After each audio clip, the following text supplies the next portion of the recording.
오늘은 스가랴 14장 16절에서 18절까지 말씀 묵상합니다.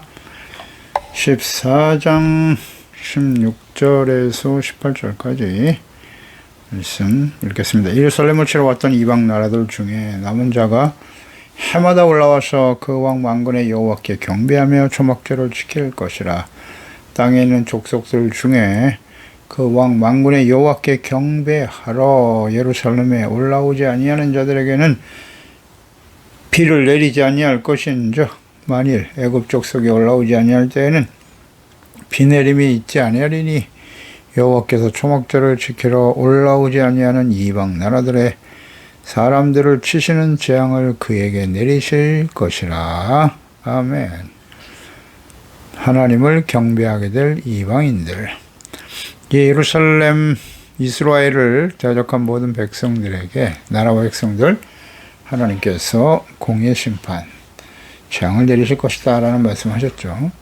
이스라엘과 예수 그리스도의 복음을 거부하고 대적하는 나라들, 세력들은 모두 다 하나님의 심판에 직면하게 됩니다. 이것은 역사가 증명해주고 있습니다. 요한계시록의 마지막 심판의 대상이 누구냐? 바벨론이죠. 그래서 바벨론이 무너졌도다. 바벨론은 곧 하나님과 예수 그리스도의 복음을 대적하는 세상 통치자, 권력자들, 문화, 배후의 역사는 악한 원수 마귀, 반드시 하나님의 심판의 대상이 되는 것입니다. 하나님의 백성을 치려던 원수들이 이제는 서로 원수가 되어 공격한다. 자중질환이 일어나서 자멸하게 될 것이다 라는 말씀이에요. 이스라엘을 강하게 하실 때 주변 나라들로부터 이어서 이제 오히려 그들이 가지고 있는 경제적인 부요가 이스라엘에게 돌아오게 될 것이다. 경제적 부도 더해 주실 것이다 라는 약속도 하셨네요. 이어서 16절에 예루살렘을 치러 왔던 이방 나라들 중에 남은 자가 해마다 올라와 하나님을 경배하며 초막절을 지키게 된다라는 말씀하셨습니다. 이방인들 중에 남은 자, 이 남은 자는 하나님의 심판에서 살아남은 자 혹은 특별한 은혜를 받아서 하나님을 경외하는 자들이라고 보겠죠. 그래서 언제든지 남은 자가 있어요. 심판받는 자가 있는가 하면 하나님의 은혜를 받아서 남은 자, 구원에 이르는 자가 있을 것이다 라는 말씀하셨는데 이방인들 중에도 있네요. 남은 자들이 있어서 하나님 앞에 나와 예배하고 경배를 드리게 된다는 것입니다. 이는 과거에 이스라엘과 함께하면서 하나님을 경배했던 이방인들이 있었고요. 이방인들까지 구원하시려고 하는 하나님의 뜻, 또 하나님의 계획이죠. 이는 예수 그리스도를 보내주심으로써 이제 많은 이방인들이 예루살렘으로 올라와서 회개하고 구원을 받게 된다. 예배를 드리고 주님을 섬기게 될 것이다. 그러니까 이방인들과 유대인들이 하나가 되어 하나님을 예배하고 섬긴다. 사실 이 하나님의 예언의 말씀과 계획은 이스라엘 백성들로서는 참 받아들이기가 어려운 말씀이었습니다. 이스라엘 사람들에게는 하나님은 유대인들만의 하나님이라고 생각했는데 이방인들이 구원을 받아서 함께 주님의 성전에 나와서 예배를 드리고 주님을 섬기게 된다라는 것, 초막절을 함께 지키게 된다. 수용하기 어려운 일이었지만 하나님께서는 메시아 그리스도이신 예수님을 보내셔서 이 말씀을 이루셨습니다. 그러니까 예수님 당시에도 보면 초대교회 당시에도 이제 복음을 통해서 많은 이방인들이 돌아왔는데요. 자, 이 말씀대로 예루살렘을 치러 왔던 이방 나라들 중에서 구원받아 초막절에 예배하는 자가 있다고 그랬는데 예수님 당시에 볼까요? 예수님 당시에 로마, 예루살렘을 정복하고 다스리고 있었던 나라는 로마죠. 그러니까 로마 백부장들 중에서 구원을 받은 자들이 있었어요. 마태복음 8장 7절에 보면 예수께서 이르시되 내가 가서 고쳐주리라. 백부장이 대답하여 이르시되 주여 내 집에 들어오심을 나는 감당하지 못하겠사오니 다만 말씀으로 하옵소서. 그러면 내 하인이 낫겠사옵나이다. 나도 남의 수하에 있는 사람이요 내 아래도 군사가 있으니 이대로 가라면 가고 저대로 오라면 오고 내 정도로 이것을 하라면 하나이다. 예수께서 들으시고 놀랍게 여겼다라는 자들이 계시다. 내가 진실로 너에게 이르노니 이스라엘 중 아무에게서도 이만한 믿음을 보지 못하였노라. 예수님께서 백부장, 로마의 백부장이죠. 정복자 아닙니까? 예루살렘을 치러 왔던 로마 군인 중에서 이렇게 예수님께 그 믿음을 통해서 칭찬을 받은 사람이 있었고요. 또 로마의 백부장이었던 고넬료는 어떻습니까? 사도행전 10장이죠. 가이사라에 고넬료라는 사람이 있었는데 이달리라 하는 부대의 군대의 백부장이었다. 로마 군대 백부장. 그가 경건하여 온 집과 더불어 하나님을 경외하고 백성들을 많이 구제하고 하나님께 항상 기도했다. 그래서 베드로를 초청하여 복음의 말씀을 듣고 그 자리에서 성령을 받지 않습니까? 성령의 충만을 받아 방언이 터지고 그래서 그들이 다 세례를 받고 구원받는 역사가 일어났죠. 이 말씀, 예언의 말씀의 성취가 아니겠습니까? 그대로 이어졌습니다. 그들이 올라와서 초막절을 지킨다라는 말씀을 하셨어요. 이스라엘에는 3대 절기가 하나님께서 지키라고 율법에 말씀하셨죠. 명령하셨는데요. 6월절, 이스라엘 백성들이 애굽에서 나온 날입니다. 50일이 되는 오순절, 맥추절이라고도 하죠. 77절. 그 다음 이제 마지막 절기가 초막절입니다. 수장절, 장막절이라고 하기도 하고요. 마지막 절기입니다. 그래서 수장절이니까 추수를 마치고 모든 곡식들을 창고에 저장한 후에 드리는 절기. 일주일 동안 드리고 마지막 8일째는 명절로 대송회로 모여라. 모여서 예배 드리는 날이죠. 이게 이제 마지막 초막절입니다. 제레미야 23장 39절에 너희가 토지 소산 거두기를 마치거든 일곱째 달 15날부터 7월 15일이에요. 이래 동안 여호와의 절기를 지키되 첫날에도 안식하고 여덟째 날에도 안식할 것이요. 일주일 동안 하나님께 예배를 드리는 날이고요. 이제 23장 34절에 보면 레위기 이스라엘 여선에게 말하라. 일곱째 달 15날 초막절이니 여호와를 위하여 이래 동안 지킬 것이다. 누구를 위하여? 여호와를 위하여. 신명기 16장 13절 너희 타작마당과 포도주 틀에 소출을 거두어 드린 후에 이래 동안 초막절을 지켜라. 초막절. 그러니까 이 초막절은 뭐 하는 날이냐면 추수 모든 것을 곡식을 또 풍성한 결실을 주신 하나님께 감사하는 절기이고 또 애굽에서 구원받은 이후에 광야를 지날 때 그 광야에서의 생활을 기억하고 기념하는 날입니다. 그래서 광야의 삶을 재조명하고 광야에서 조상들이 범했던 죄악이 있었죠. 원망, 불평, 불신앙, 불순종하다가 여호수아와 갈렙 빼놓고는 광야에서 다 죽었죠. 새로운 세대들이 일어나서 이제 여호수아와 함께 가나안 땅에 들어가게 되었는데요. 그때를 기억하라. 그때의 죄악들을 다시는 반복하지 않도록 그리고 하나님께서 광야에서 40년 동안 하늘에서 만나를 내려주시고 반석에서 물이 나게 하시고 의복 하나도 헤어지지 아니하고 신발도 떨어지고 발도 부르트지 않았다. 하나님이 보호하시고 지켜주셨다는 것. 이것을 기억하라는 겁니다. 기념하는 날이에요. 그래서 성전을 건축한 솔로몬 왕 때, 그러니까 이 세 절기를 완벽하게 지켰던 때가 많지 않아요. 이스라엘 역사. 당연히 지켜야 할 것 같지만 그 이후에 여호사가 죽고 난 이후에 바로 사사시대가 찾아왔고요. 뭐 그때는 예배 자체가 실종된 그런 시기였지 않습니까? 그러니까 6월절, 오순절, 초막절을 제대로 지킨 왕들이 없었어요. 왕이신 하나님을 버리고 사람이 왕이 되어 시작된 열왕기 시대에 말이죠. 그나마 솔로몬 왕이 3대 절기를 완벽하게 지켰다고 성경에 기록되어 있네요. 역대하 8장 1절에 보면 솔로몬이 여호와의 전과 자기 궁궐을 20년 동안에 건축하기를 마치고 모세의 명령을 따라 매일의 일과대로 안식일 초하루 정한 절기 곧 1년의 세 절기인 무교절, 칠칠절, 초막절을 드렸다. 하나님께서 율법을 통해서 하나님의 백성들에게 명령하신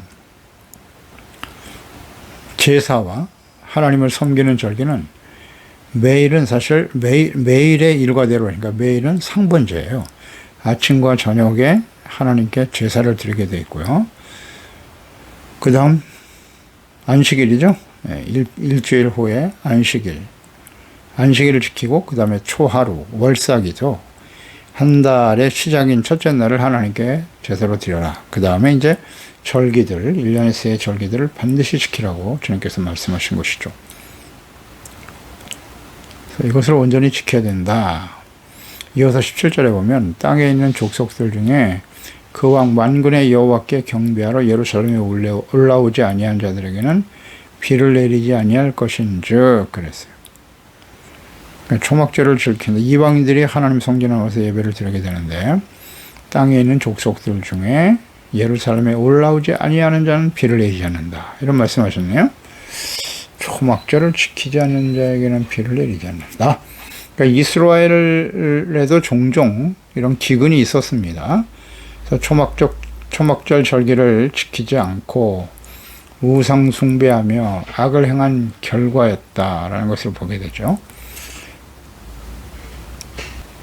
광야에 있을 때 하나님께서 반석에서 생수를 내어 마시게 하셨습니다. 이런 것들을 기념해서 초막절 절기 일주일 동안에 실로암에서 물을 떠다가 성전에 붓는 그런 의식을 행했다고 하죠. 예수님께서 그런 모습을 보면서 요한복음 7장 30절 이하에 보면 목마른 자들아 다 내게로 오라 라고 말씀하시면서 예수 그리스도를 믿으면 그 배에서 생수의 강이 넘쳐날 것이다. 그런 말씀을 하시기도 하셨습니다. 이런 것들을 기념하는 거죠. 하나님께서 베푸신 은혜가 얼마나 소중한가 깨닫게 하기 위해서 초막절을 지켜라 라고 말씀하셨어요.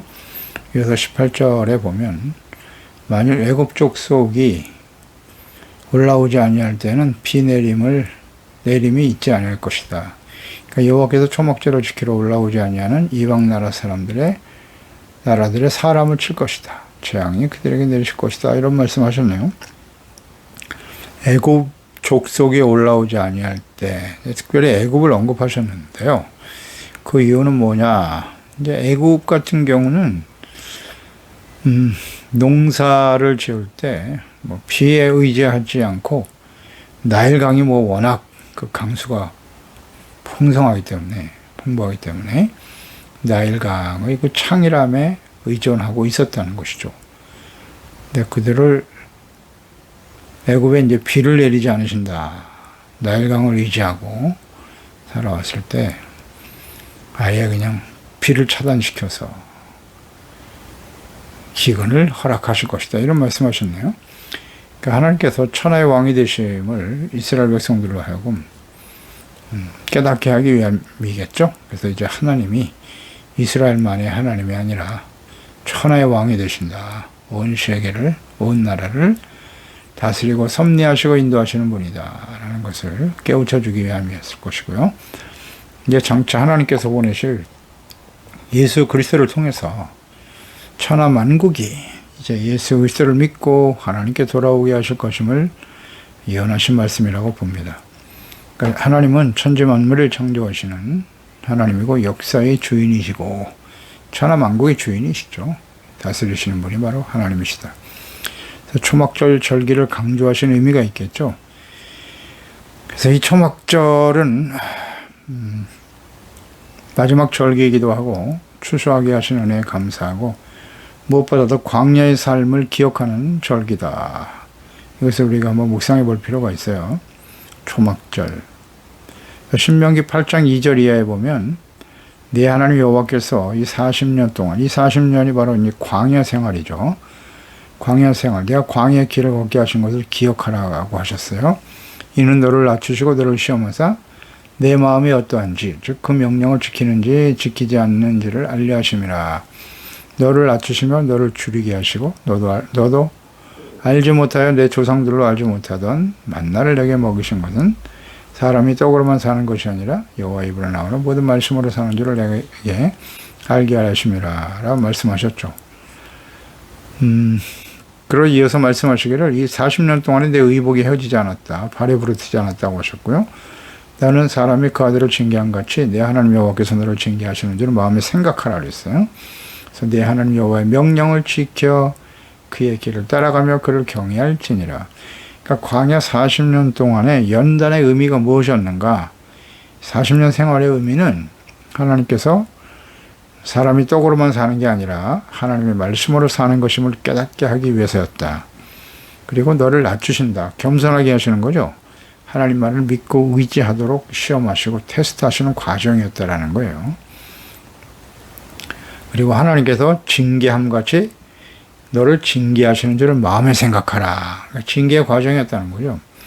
그러니까 40년 동안에 하나님께서 그 과정을 연단과 징계의 과정이다. 징계의 목적은 뭐냐?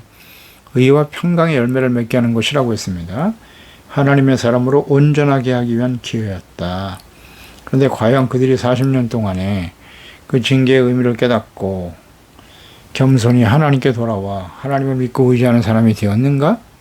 그렇지 못했다는 거죠. 그래서 여호수아와 갈렙만 빼고는 나머지 기성세대는 다 광야에서 죽을 수밖에 없었다는 거죠. 그러니까 이런 것들을 생각하는 절기가 바로 초막절 절기예요.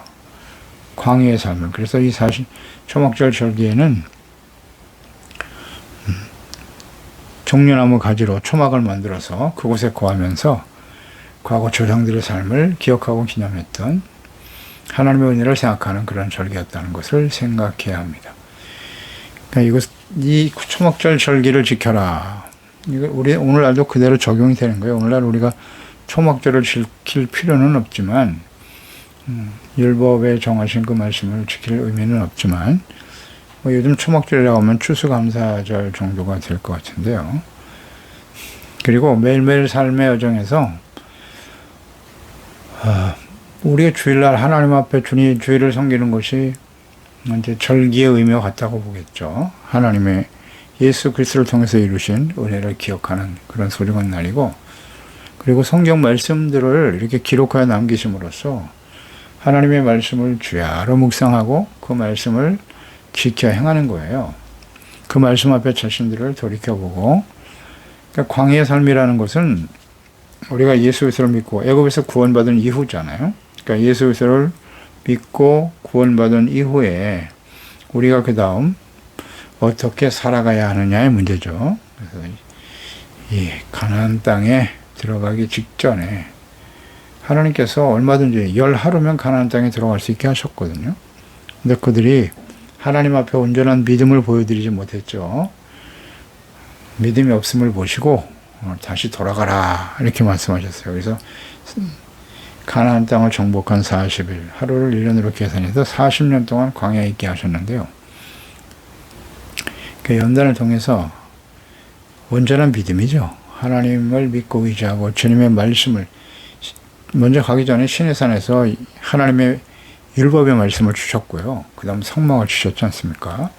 그러니까 이스라엘 백성들이 가나안 땅에 들어가서 젖과 꿀이 흐르는 가나안 땅에 들어가서 좋은 집 짓고 좋은 옷 입고 잘 먹고 잘 살라고 하나님이 보내신 게 아닙니다. 그것은 하나님이 다스리시는 하나님의 나라였던 거예요. 그래서 거룩한 하나님의 자녀 백성이 되기 위해서는 철저하게 율법의 말씀을 잘 듣고 지켜 행하는 성결과 거룩, 그러니까 구별된 삶을 주님이 원하셨던 것이죠. 가나안 땅에는 뭐 우상을 섬기는 자들로 가득하기 때문에 그들을 하나님께서는 다 내어 쫓아라, 전멸하라 이렇게 명령하셨지만 그들을 온전히 가나안 족속을 전멸하지 못할 것을 이미 알고 계셨기 때문에 하나님의 말씀을 잘 듣고 지켜 순종하는 하나님의 다시를 받는 의롭고 거룩한 하나님의 백성이 되어야 할 것을 누누이 강조하신 거죠. 그러기 위해서 훈련과 연단이 필요했던 것이고요. 그것이 이제 광야 40년 동안의 과정을 하나님이 허락하신 거예요. 그걸 생각하고 기억하라는 거죠. 그날을 기억하고 지키는 것이 바로 초막절이죠. 그래서 이 초막절 절기와 같은 이 광야 생활을 잊지 말라. 고린도전서 10장에도 말씀하고 있죠.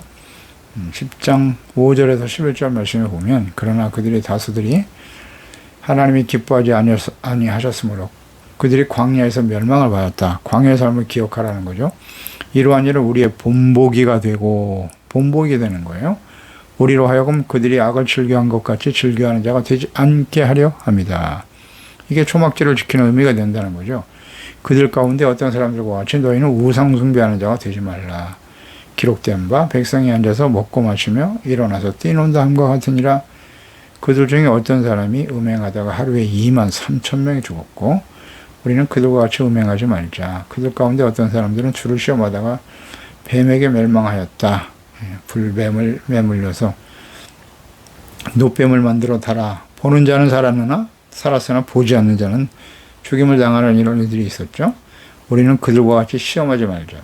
그러니까 하나님을 시험한다라고 하는 것. 그러니까 하나님을 시험한다는 건 뭐냐? 하나님의 존재 자체를 의심하는 거예요. 하나님이 계시다면 우리를 왜 이 광야에서 이 고생과 시련과 어려움을 당하게 하는가? 그러니까 하나님의 존재 자체를 의심했단 말이에요. 그래서 끊임없이 원망불평했죠. 원망불평했어요. 그러니까 우리가 하나님 앞에서 원망불평하는 것이 뭐 일상적인 모습이기도 한데 이 하나님께 대해서 우리에서 되어지는 모든 일들은 하나님의 자녀들의 삶에 일어나는 것은 우연이 아니에요. 범사에 하나님을 인정해야 합니다. 그래서 그런 모든 가운데 시련과 어려움은 우리를 온전케 하시려고 하는 하나님의 연단의 과정이다 생각하고 그것도 오히려 기뻐하고 감사라고 말씀하고 있지 않습니까? 그런데 이 하나님의 뜻을 인정하지 않고 원망불평하고 있다. 이런 것이 바로 하나님을 시험하는 겁니다. 하나님을 시험하는 행동이에요. 존재 자체를 의심하고 아무리 기도해도 하나님이 들어주시지 않더라. 하나님은 절대로 우리의 욕망과 우리의 욕심으로 구하는 것 절대 들으실 수가 없어요. 그렇게 하나님을 시험하면 안 됩니다. 의심하고 그들 가운데 어떤 사람들이 시험하다가 멸망을 당했다. 또 그들 가운데 어떤 사람들은 원망하다가 멸망시키는 자에게 멸망당했다 그랬고요. 너희는 그들과 같이 원망하지 말라. 그들에게 일어난 일은 본보기가 됐다는 거예요. 또한 말세를 만난 우리를 깨우치기 위해서 기록되었다. 성경을 기록하신 목적이고 광야 생활에서의 그 모든 삶의 여정, 그들이 하나님을 시험한 일과 결과가 어떠한지를 자세히 기록하여 남기신 이유는 뭐냐? 말세를 만나 우리를 깨우치고 본보기가 되도록 하기 위해서다. 그렇습니다. 성경을 기록하신 목적이 그와 같은 삶을 본받고 따르지 말라는 거예요. 그들과 같은 비극적인 결말을 맞이하지 않도록 그들의 삶을 답습하지 않도록 그래서 하나님의 초막절 절기를 지켜라 라고 말씀하신 것이거든요. 그러니까 이제 이 말씀이 예수 그리스도의 복음이 온 땅에 전파되고 이방인들이 다 같이 하나님의 성전에 나와서 예배드리고 주님을 섬기고 경외하는 역사가 일어날 것인데 그 이방인들의 삶의 여정 그들 가운데도 이제 하나님께서 함께 하신다는 거죠. 그러므로 과거에 광야에서 이스라엘 백성들과 쟁하지 않도록 초막절 절기의 의미가 이제 하나님을 바르게 알고 그 말씀과 하나님의 뜻을 온전히 지켜 순종하는 무엇을 먹을까 입을까 마실까 이것이 삶의 우선이 되어서는 안 된다. 같이 중심되어서는 안 되고 하나님과 죄물 두 주인을 겸할 섬길 수 없다고 말씀하셨는데요. 사랑과 가치를 하나님께 두고 하나님의 말씀을 지켜 순종하는 의의 삶인 것이죠. 이것이 온전히 우리의 삶의 중심이 되도록 이것을 위해서 주님께서는 우리를 때로는 연단하시고 광야의 시간을 보내게 하신다. 그래서 이제 초막절을 지키는 이방인들의 삶의 의미가 바로 이런 것이거든요. 하나님께서는 이스라엘뿐만 아니라 모든 이방인들도 다 예수 그리스도 안에서 구원을 받아 한 마음으로 이렇게 주님을 예배하고 섬기는 하나님의 뜻이 이루어질 것이다. 이 말씀에 의해서 오늘날 우리가 예수 그리스도를 믿고 구원받아 이방인인 우리가 하나님을 경외하고 섬기는 자가 되었다는 거죠. 그래서 이 하나님 앞에 이 은혜에 감사하고 주님의 뜻을 온전히 깨닫지 못하고 끊임없이 원망불평했던 과거 이스라엘 백성들과 같이 되지 말라는 거예요. 이 기회를 저버리면 복음을 듣고 구원받을 수 있는 이 기회를 저버리게 될 때 기근이 찾아온다 그랬어요. 비를 내리지 아니하실 것이다. 영적으로 기갈될 뿐만 아니라 삶에도 기근과 어려움이 찾아오게 된다는 사실. 그러니까 모든 나라 모든 민족에게 그런 기회를 하나님이 주시는 것이고요. 이제 주님께서 다시 오시고 추수하러 오시는 거예요. 그러니까 예수님께서 6월절에 십자가에 죽으셨지 않습니까? 그리고 오순절에 성령이 임하셨어요. 예수님이 언제 오실 것인가? 계속 우리가 성경 말씀 묵상하면서 그냥 깨닫는 바예요. 아마 초막절에 오시지 않을까. 추수절이잖아요. 추수감사. 감사는 수장절. 알곡은 모아서 천국에 드리고 쭉정이는 불 속에 던지겠다고 예수님께서 비유의 말씀을 하신 적이 있는데요.